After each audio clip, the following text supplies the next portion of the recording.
Pemirsa, Ikatan Dokter Anak Indonesia memperingatkan kemungkinan 1 juta anak akan meninggal bila sekolah di seluruh Indonesia dibuka kembali saat ini. Federasi Serikat Guru Indonesia menilai di zona hijau sekalipun pembukaan kembali sekolah berpotensi menjadi klaster baru COVID-19.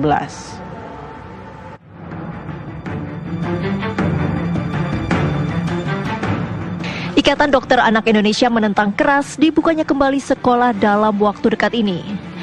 Menurut Ketua Umum Ikatan Dokter Anak Indonesia Dr. Aman B. Pulungan, sekolah paling cepat baru aman dibuka setelah 2020. Itu pun berlaku syarat dan ketentuan. Kita didiklah anak kita di rumah dulu. Paling tidak kita tunggu sampai 2020. Bersabarlah kita dulu.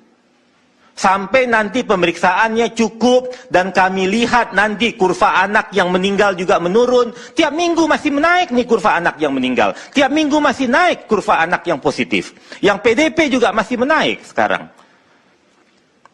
Ya kan?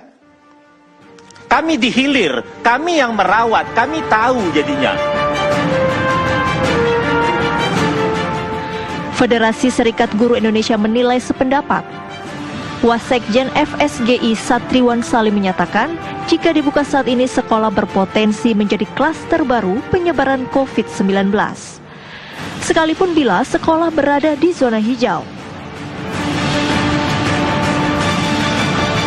Sekolah itu satu hari bisa sampai 1.000 orang yang hadir kan di sekolah. Siswa kalau di SMP SMA itu bisa masing-masing sampai 700 siswa, 3 angkatan kan.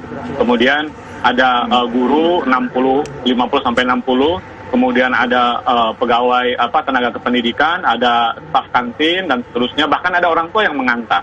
Ya kan, bahkan anggaplah di sekolah ada protokol kesehatan yang nanti kita bahas. Tetapi ketika dia pulang dengan menggunakan angkutan umum, kan tidak ada yang menjamin anak-anak kita atau guru akan steril kan dari penyebaran COVID ini. Atau yang kedua misalnya begini, sekolah dan wilayah di sekolah itu misalnya saya di Rawamangun gitu ya, Rawamangun, Pulau Gadung, anggaplah zona hijau misalnya gitu. Tetapi anak-anaknya yang bersekolah berasal dari daerah lain yang zonanya zona merah kan. Oke, kalau sekolah negeri ada zonasi, kebijakan zonasi, tetapi sekolah swasta kan tidak ada zonasi. Jadi tidak menutup kemungkinan anak dan guru bersekolah di sekolah zona hijau, tetapi rumahnya berasal dari zona merah. Nah ini kan persoalan juga. Jadi memang secara prinsipil kami berharap agar tidak buru-buru untuk membuka sekolah walaupun itu di zona hijau sekalipun. Itu dulu yang pertama, Mas Andro. Menurut Ikatan Dokter Anak Indonesia, pemerintah tidak boleh mengambil kebijakan coba-coba dalam hal membuka kembali sekolah.